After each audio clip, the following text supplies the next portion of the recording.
Bakit lagi mo akong minamaliit? Hindi ba ako pwede maging mahusay? Kakanta ako at kakanta sa harap nilang lahat.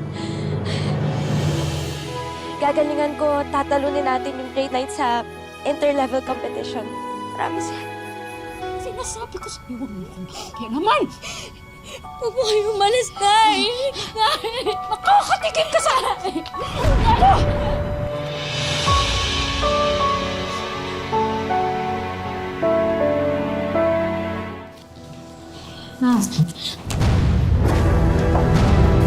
Hindi ko na po hahayaan na saktan niyo po ulit ako. Alam ko po na hindi niyo po ako tanggap bilang anak. Hindi niyo po ako kayang mahalin bilang anak. Pero ma, hinihiling ko lang po sa inyo ay respetuhin niyo po ako bilang isang tao.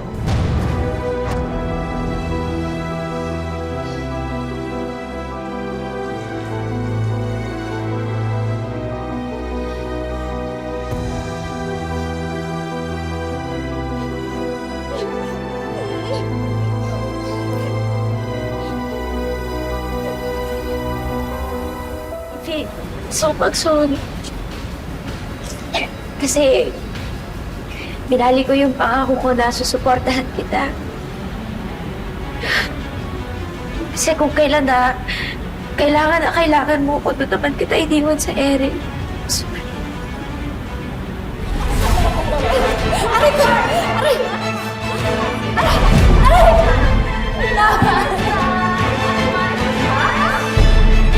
Kumain ka na ba, girl? Ay, parang mayroon ganito sa inyo. Ay, kailangan mo!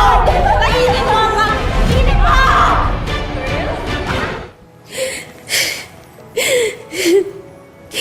Alam mo, isa ka din sa problema eh. Gusto niyo ako umalis? Alis na lang ako. Kasi ito,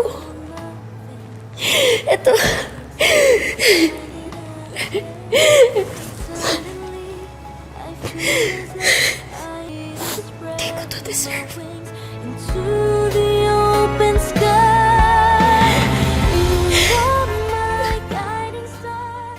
Gusto ko lang naman pong makapagtapos ng pag-aaral. Public man po or private. Basta makapagtapos lang po ng pag-aaral. Kasi naniniwala po ako na ito na lang po yung meron ako para makaahon sa kahirapan eh. Wala naman po akong gustong makaaway. Wala naman po akong inaagrabyadong mga tao. Pero hindi ko po maintindihan eh kung bakit yung mga tao sa school na to galit na galit sa akin. Sa aming mga taga-Makahay.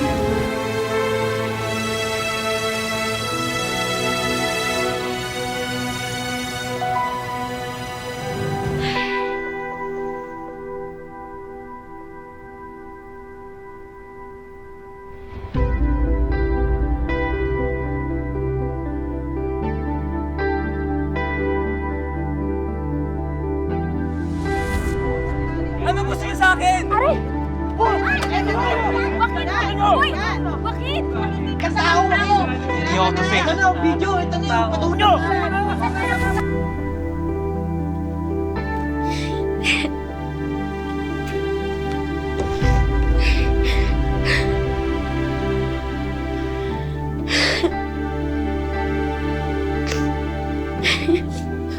Anak, ayos ka lang. Nakita ko yung video. Naipit ka pala dun sa gulo dun kay Doc Joel. Basagulero pala talaga yung wakin na yun. Nakakatakot.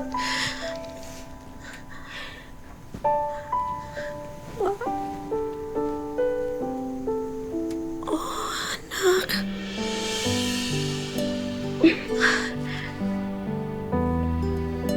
Naku, anak, ha? Iwasan mo na yung wakin na yun. Hindi siya magandang impluwensya sa'yo.